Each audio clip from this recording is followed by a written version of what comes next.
এই জায়গা দিয়ে কাবা শরীফের ভিতরে প্রবেশ করতে হয়। এই দরজাটি প্রায় ৩০০ কেজি স্বর্ণ দিয়ে বানানো। এছাড়াও কাবা শরীফের ভিতরে ৩টি পিলার রয়েছে, যা আব্দুল্লাহ ইবনে রাদিয়াল্লাহু তাআলা আনুর জামানায় বানানো হয়েছিল। প্রায় ১৪০০ বছর আগে বানানো এই পিলারগুলো এখনো দেখতে নতুনের মতনই রয়েছে। এই প্রত্যেকটা পিলারগুলোতে স্বর্ণের পোড়ানো লাগানো আছে। এই বক্সের ভিতরে কাবা শরীফ পরিষ্কার করা সরঞ্জামানি, সাথে কিছু খুশবু ও আতর রয়েছে। উপরের দিকে তাকালে দেখবেন বেশ ফানুস ঝোলানো আছে। এর মাঝে কিছু আছে স্বর্ণের, বাকিগুলো রূপার তৈরি। প্রত্যেকটা ফানুসের প্রায় কোরআনের আয়াত লেখা আছে।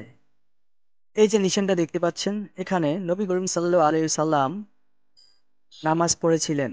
যখনই কোনো বাদশা বা অথবা মেহমান কাবা শরীফের ভিতরে প্রবেশ করে, তিনি এই জায়গায় নামাজ পড়েন। আপনারা হয়তো জানেন, কাবা শরীফের ভিতরে যে কোনো দিকে মুখ করে ঘুমানো যায়। এখানে যে দরজাটা দেখা যাচ্ছে, এই দরজাটা হলো কাবা শরীফের ছাদে যাওয়ার জন্য।